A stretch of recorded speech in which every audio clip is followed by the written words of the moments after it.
Hello, and welcome to Mayday Roleplay. Thank you for joining us as we come together to tell stories of ghosts, beloved characters created by their storytellers who have met their final chapters.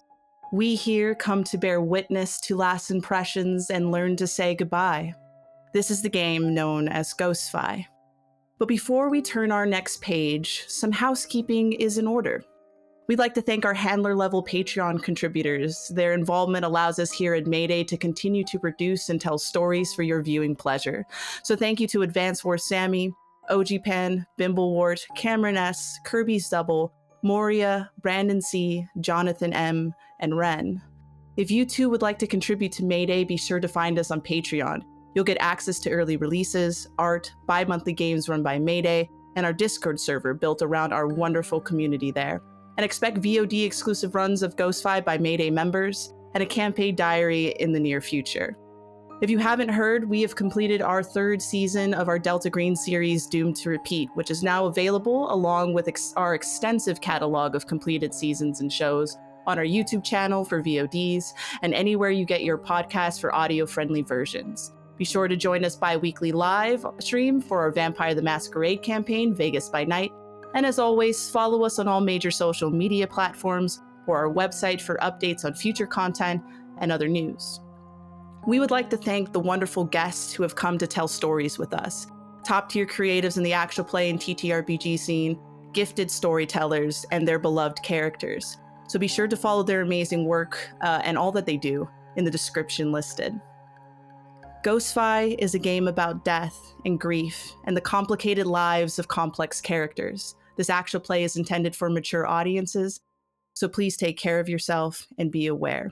Our players are under the guidance of safety tools, and X card can be employed at any time. So with that, let us begin.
Let's introduce our cast for today.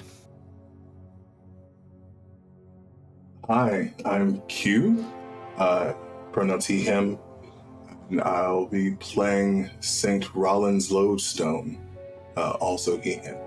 Wonderful. And my name is Eli. I go by any and all pronouns, and I will be your guide. To be the light in the darkness when the world falls apart is no easy task. To be a sword and shield to those who need protection takes a lot of heart in a way. And as Rollins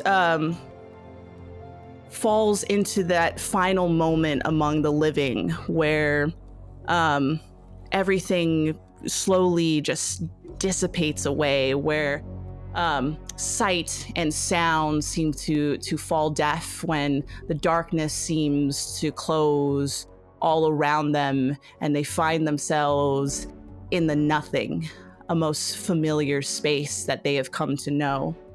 We all know that there's a lot of something that can come out of nothing. And as a type of sense returns to Rollins here in the nothingness, we enter what is known as the manifestation, a constructed location where a soul might find themselves in the end. So what is that to Rollins? What is this place that gets built around them and take shape?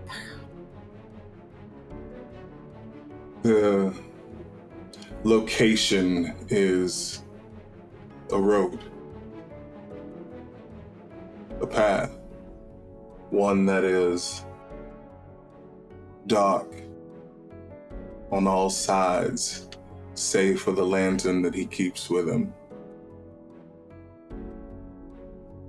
There's a endlessness to it. But there's the knowledge of a destination, of an end goal.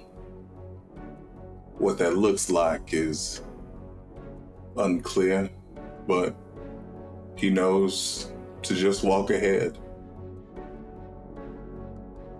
Understood. Wonderful. And as Rollins walks this long stretch of road to a destination we don't quite know yet, what do they look like? What do we all see walking along the way? Rollins is a tall man, lots of scars all over his dark skin. Most of those are covered by tattoos, as is the way of a bay walker.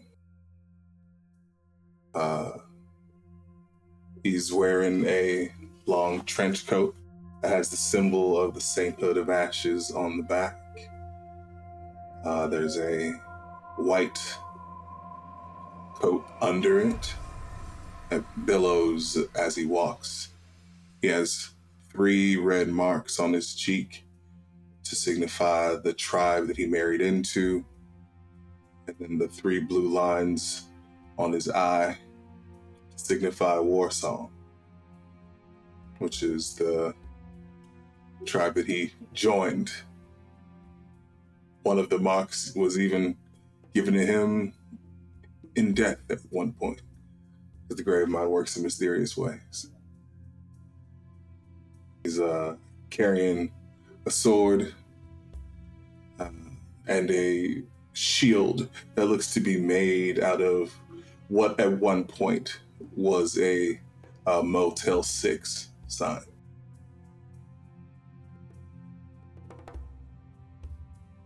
Walking a road can be a bit lonely, especially here as you look in all directions and realize that there's no one here with you. And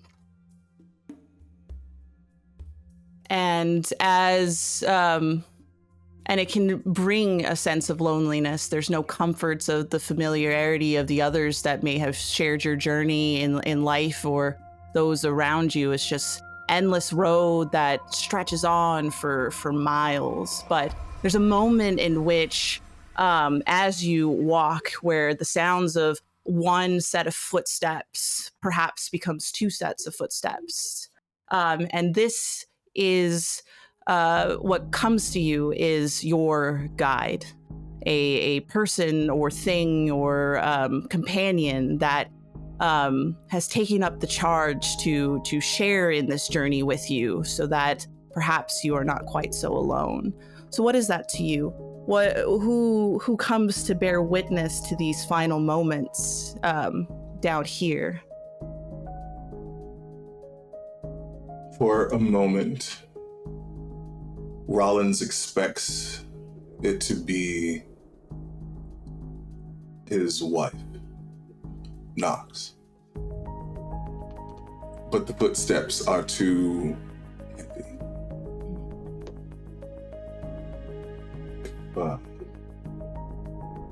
If she wanted to, she could make no noise at all. But in the moment, the guide steps forward, joins Rollins' stride, and it's a man that looks a lot like him, except where there's a normal face, there's that of a skeleton. Whether it's real or painted is hard to tell. When you go a little further down, there's an actual rib cage showing, and behind it, there's a light. to explain. In the world where Rollins is from, there are different strains, different ways that the human genetics have manifested over time. The person to his right is called an ascensorite, one tied so heavily to a faith that they manifest it on their person. And for a time, Rollins was this ascensorite. But this part of him was ripped away when he died once. So there's a bittersweet sensation of seeing this part of himself here to guide him in those last moments. Faith is a wondrous thing, and when one carries themselves on a road that stretches on for miles where no destination is in sight, and when one loses faith, it's nice to know that faith can return to you when you need it the most. And as that skeletal form of the ascensorite manifests beside you, and just two sets of heavy boots just walk along a road together, let's pull our first card. Okay. Oh, yeah.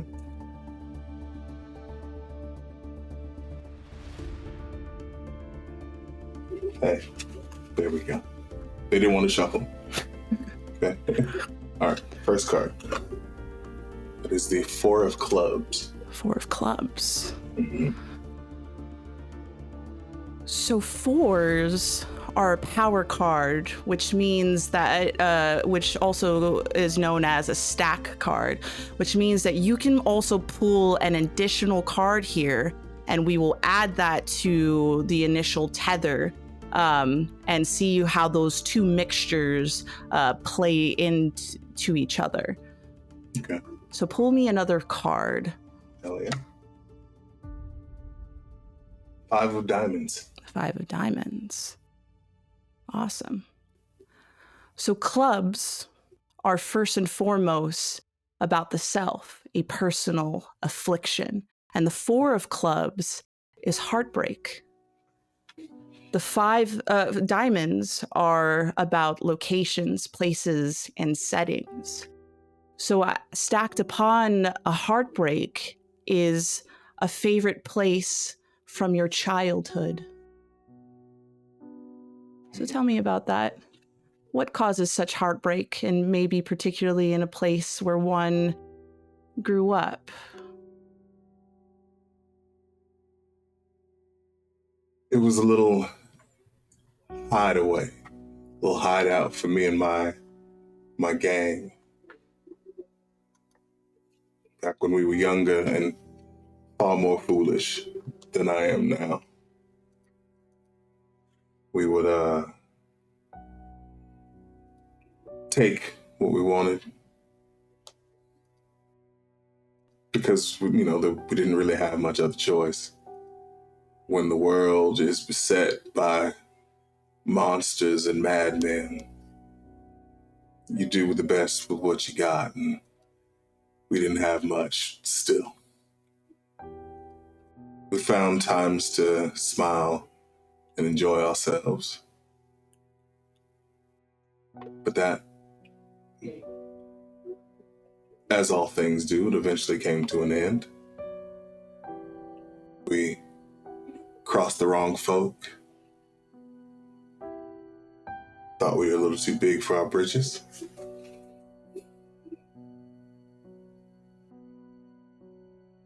I was given an opportunity to make a better choice, and I took it, and I left my friends behind. Some of them forgave me. Some didn't. Some didn't make it to give me that grace, give me that opportunity.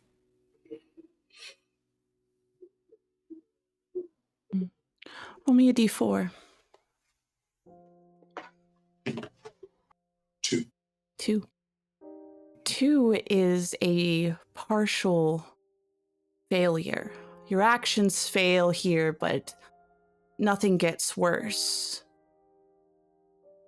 What does failure look like here when one has to make a decision for themselves, for their own personal future? And sometimes when we make those kinds of decisions, it means that we have to leave behind those we cherish most, especially in friendship. What about that does Rollins, where Rollins can't quite let it go?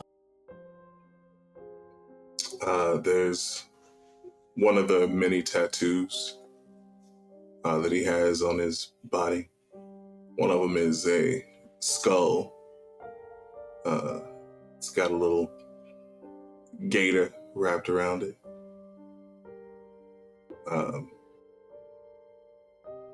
For a moment, it burns. He's thinking back on those times, on that memory. And while there should be the good emotions that come with it, it's mostly just the guilt.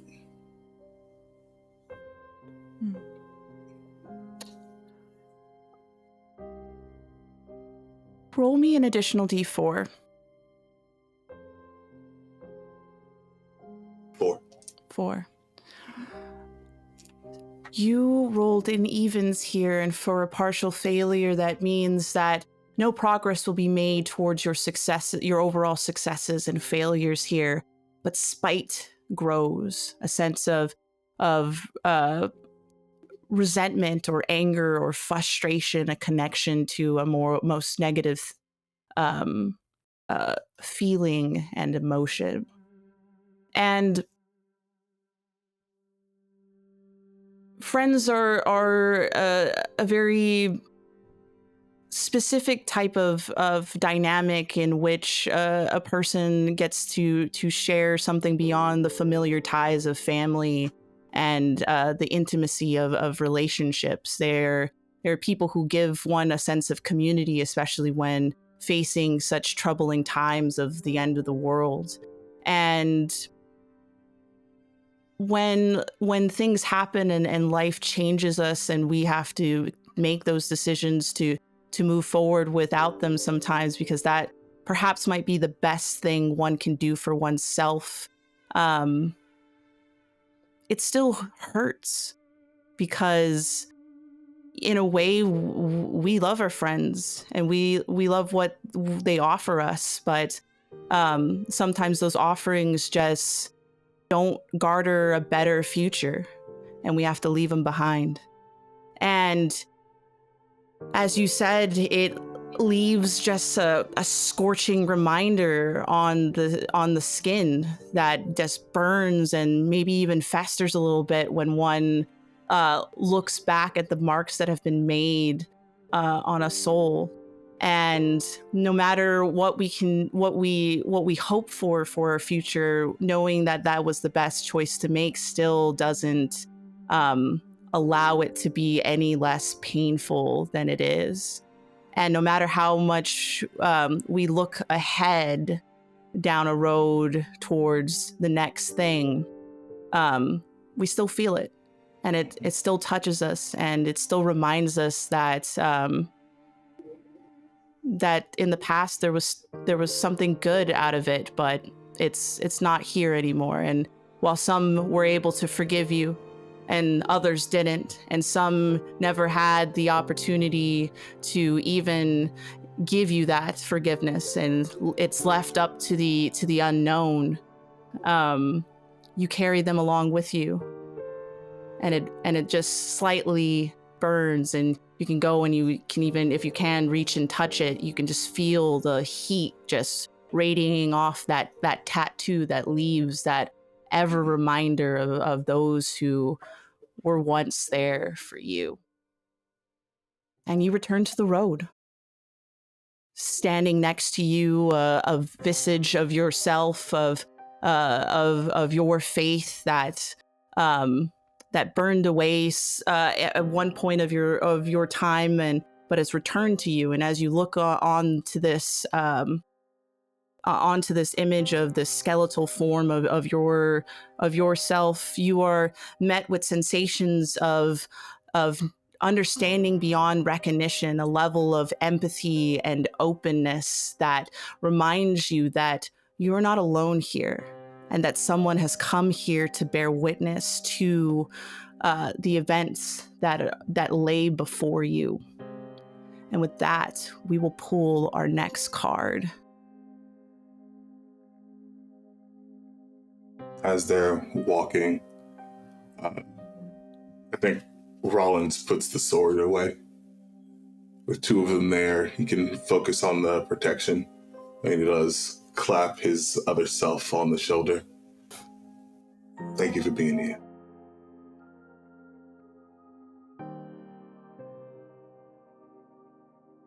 So 9 of diamonds this time. 9 of diamonds.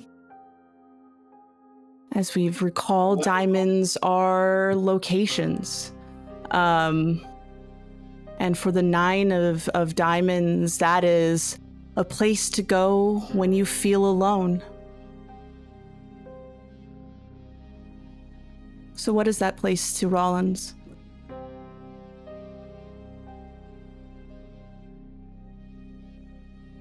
His friend Jimmy's farm. Another fellow sainthood. He has a farmstead that's away from a lot of the other settlements, which means you have less chance to run into Zed or Raiders. It's a peaceful moment, and there are several people that Rollins cares for that go there very often. Roll me a d4.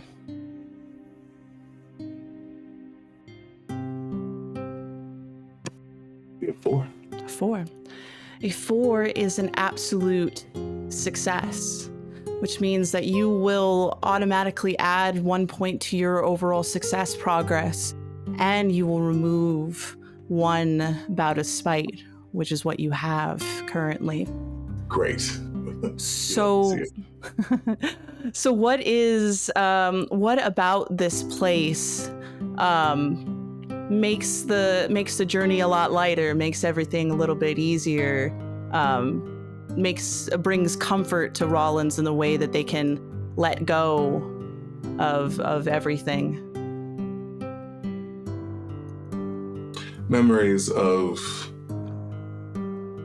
the quiet moments between all of the fighting and killing and dying. It was the place removed from all the chaos. It's one of those destinations that he would reach on a path like this. So it's a hope thing. Awesome. It's a comfort. Mm.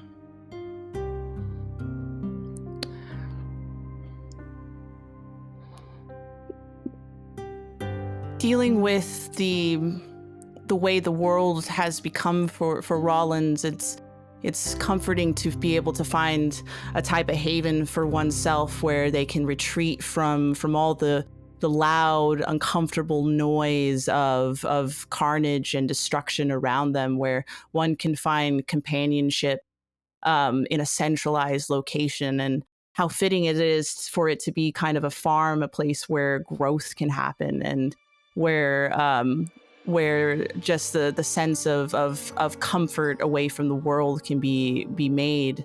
And as Rollins gets to kind of reminisce on that moment, that this farm off the beaten path, where you can even hear the lingering sounds of those and those you hope to see when you arrive at this destination. it just fills one with just a level of comfort and security that at least here now in this moment one can feel safe, which can almost be like a luxury in these kinds of times. And it's uplifting. And while remembering companions of the past can leave scorching marks on the skin, this brings a sense of warmth that is more about comfort, a hearth that keeps you warm at night and keeps one feeling full. And as Rollins, as that bit of that image of that farm kind of fades away and brings you back onto the road, you carry that warmth with you, and it gives reprieve as you continue on. And once again, standing beside you is that image of you as an incendiary, the sound of two boots on a road heading far to a destination unknown. And again, despite the alongside that warmth, you are hit with the sensations of understanding beyond comprehension, a level of empathy and openness that someone here is sharing this journey with you, and that you aren't so alone in a world that can be so unforgiving. And you continue on. And with that, let us pull our last and final card. Oh yeah. Oh yeah. Okay. Hold on. We're gonna shuffle up again. But nothing but diamonds. That's wild. That's something else, gang. Come on, man. Work with me.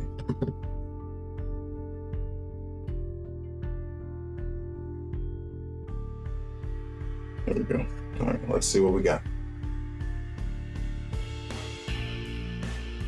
Never mind. 4 diamonds. 4 diamonds. 4 diamonds. Yeah. Beautiful. Well, 4s, as we've mentioned, are also power cards, which means that you can pull me one more card and we'll stack it onto that one, and we'll see what addition we add to that 4 of diamonds. 7 of spades. 7 of spades.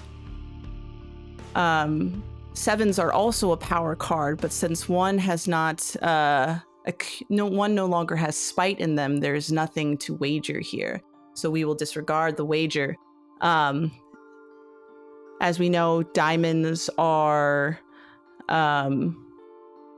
about locations, and the 7 is a place where you spent the summer at. And then you said the 5 of spades? 7 of spades. 7 of spades, sorry. The spades are items, a personal thing one keeps on them. And the 7 of spades is an item hidden away in a drawer or a closet.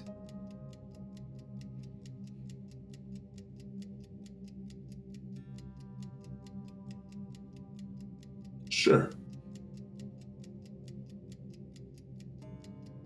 Something hidden away. A knife. Mm-hmm. One that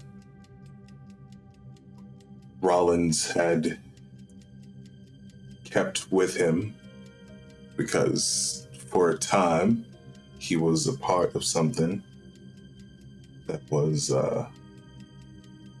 invested and interested in working in the shadows. They were the ones that took care of the big threats quietly. And while Rollins wasn't the best at sneaking, he was very good at being a very shiny distraction. And is there a memory or a moment in a time during the summer in which this knife was utilized? Oh yeah, there was a war.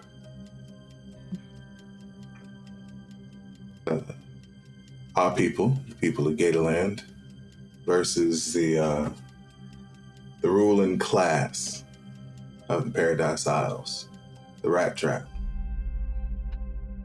All the pure blood houses had finally had enough of our tiny little speck of a settlement. And there were many generals that were out and about. And we had to deal with them. Some up front and others in the dark.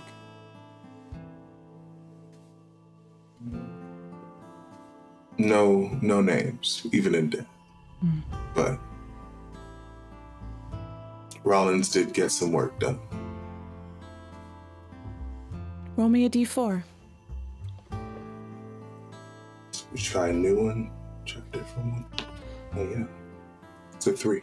3. A 3 is a partial success. Your actions here will be successful, but a complication is introduced. So with a knife that was wielded in the name of protecting oneself and utilized, a knife can be both a weapon and a tool. What about this item that was utilized in a war in a summer long past that one can be assured by and can perhaps even let go of?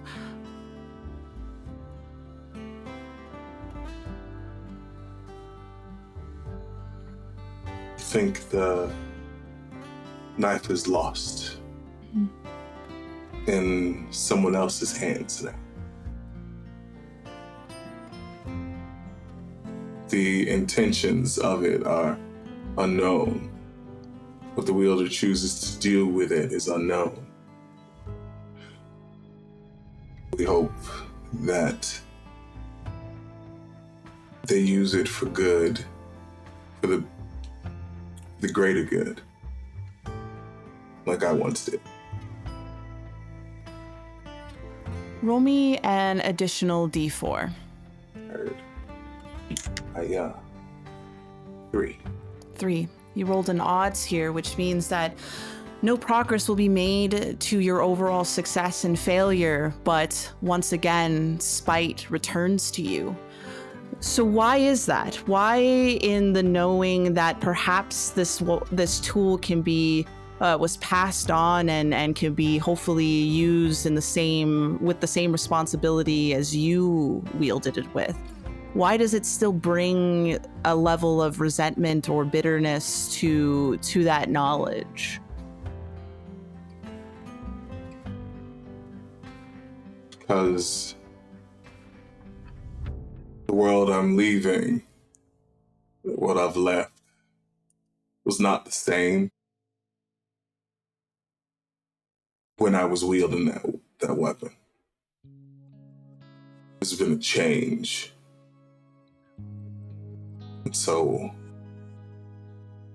now there's an amount of uncertainty that Rollins is uncomfortable with. He's a smart man, learned.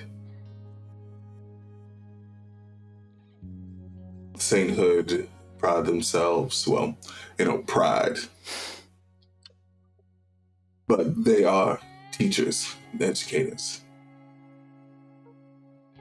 Knowing is important, and Rollins not knowing is frustrating.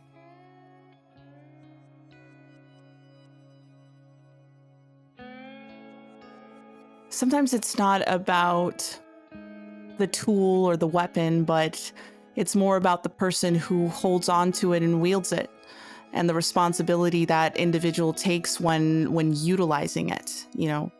a knife used to end a war when those of reigning classes decide to eradicate others, and jobs must be done for the sake of persevering of not just oneself, but for others, for perhaps the people we care about most. It's a heavy responsibility one takes. And when we pass items along for the future in hopes that it might be the same tool in the hands of another, one has to contemplate the possibility that either the world will not be as forgiving with this tool being used by this person, or that the person themselves may not take up such responsibility in their wake to be a knife in the darkness, to utilize it for the intentions that one had initially chosen for this item. And it's that what if, that lack of knowing, that really is the driving force for concern on one's person. And it's almost like an itch or a scratch in the back of one's mind of, did I make the right decision to give this off to this person? Will it be enough for them when on their next encounter or the next thing that they face? Will it be even helpful? Will they use it for the intentions and purpose that I set forth with it? What if?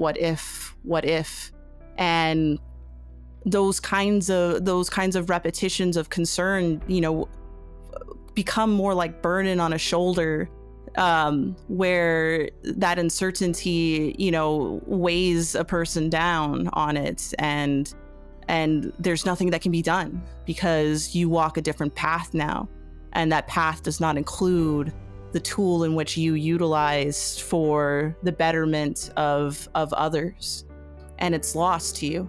And there's no at this current time, no way for you to go back to see if the choices that you made were the right choices to make. And regardless of that, there's nothing more that can be done but the lingering hope and the ever looming concern of it all. And you return to the road.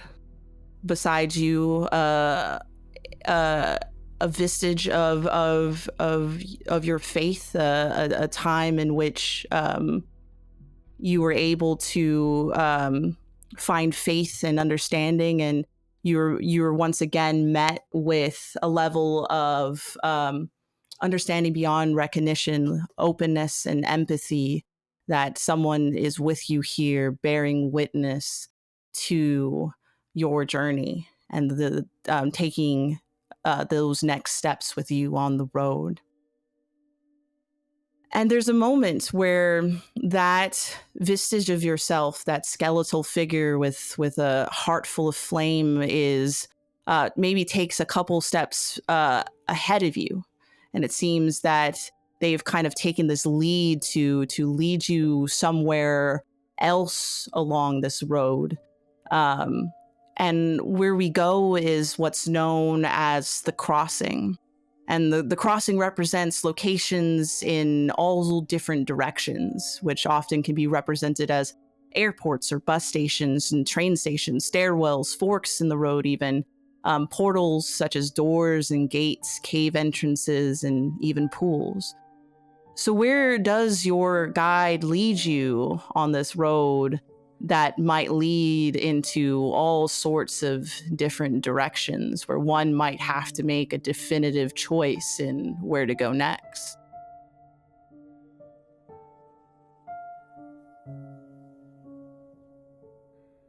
It's a way station. Way station. Smaller settlement. Roads leading out to all manna different places. It is a place to rest your feet, but only for a spell. Because you got to get going. You got to keep moving on. But yeah, I think it's a way station. The crossing is an opportunity for us to look at the successes and failure and spite that was made along the way to be able to make a choice here on how we might be able to let go of these things and move on, or find reason and purpose in why we stay. And there's two ways we can handle this. One is just simple reflection. We look at all the tallies and the marks, and we talk it over and find that answer. Or we can contest it, which is building dice pools from your successes and failures, and rolling those D4 dice pools and see what those results render to aid you in making that decision. So what do you think would be the best for Rollins here, from all of the tethers and things that have been made?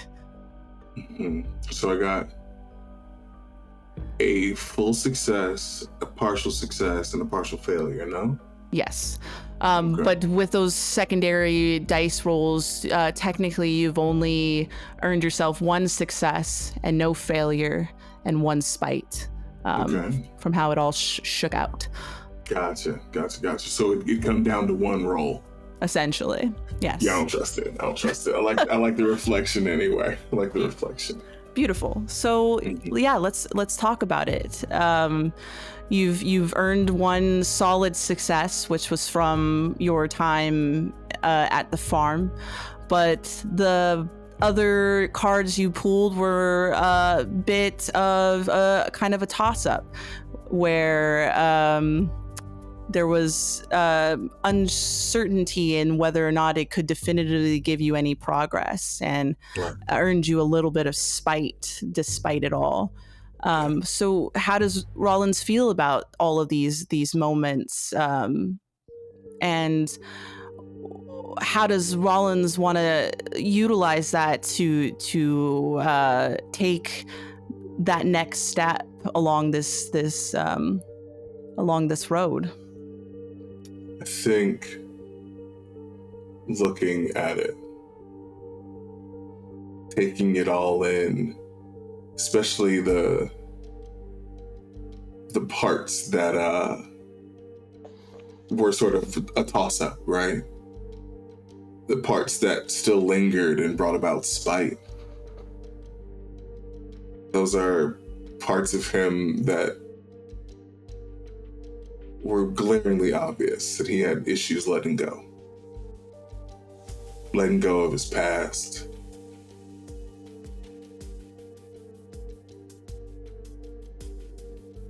Letting the negative linger for far longer than it should. When it's been very clear, there have been plenty of evidence that the positive moments, those are the ones that really matter. Especially if you've done everything you can to mitigate the bad. So I think in that moment, as they're taking a moment to rest at the way station, Rollins takes a moment, takes a breath, gives a final "I'm sorry" to his old gang, sends off a prayer of good luck to whoever has taken up the mantle. I think he sets the shield down. His sword.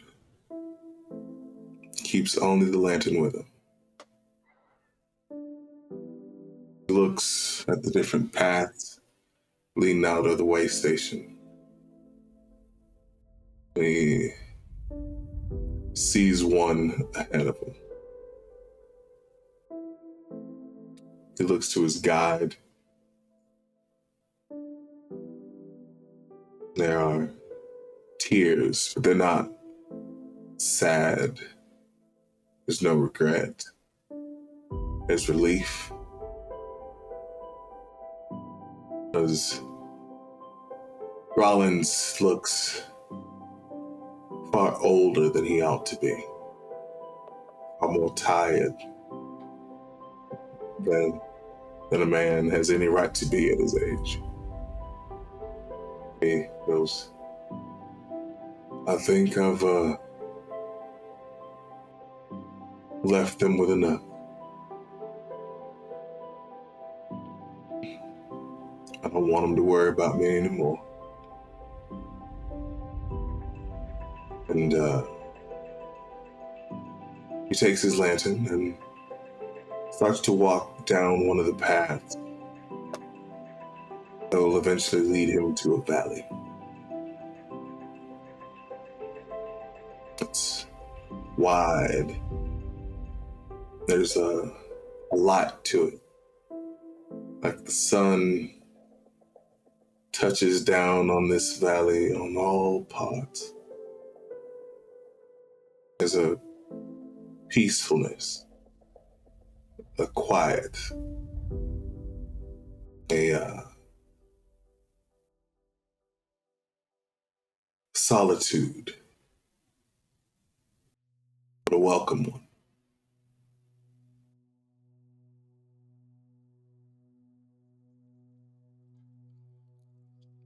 At this way station, you shed your sword and shield and leave it on a benchway, and perhaps maybe someone might find such tools in the end for themselves and carry such things to the yond. And as you say your final goodbyes and apologies, and you look at your guide, and there's just a moment of recognizing you for the choices that you make here, and maybe even a nod of assurance that of an opportunity to be sent off by someone that knows you best.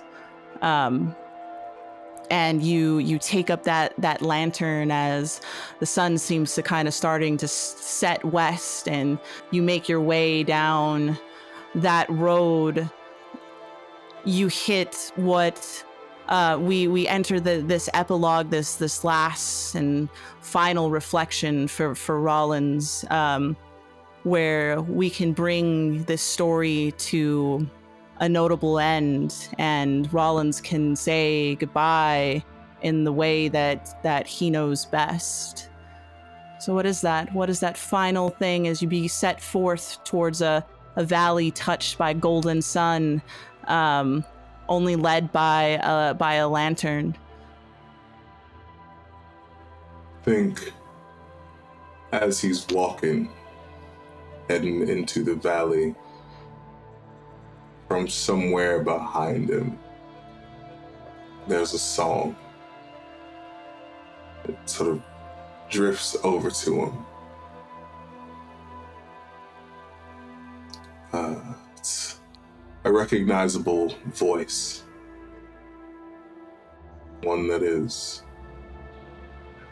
beautiful, pained, tired like him.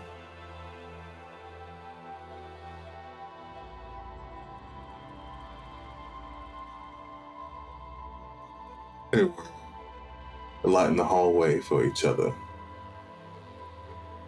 He knows that eventually she'll make her way this way as well. So he'll just wait for her until that day comes. I think for now, he's going to lay down in that sun-dappled valley. Breathe, smile, rest. It's been a long time coming.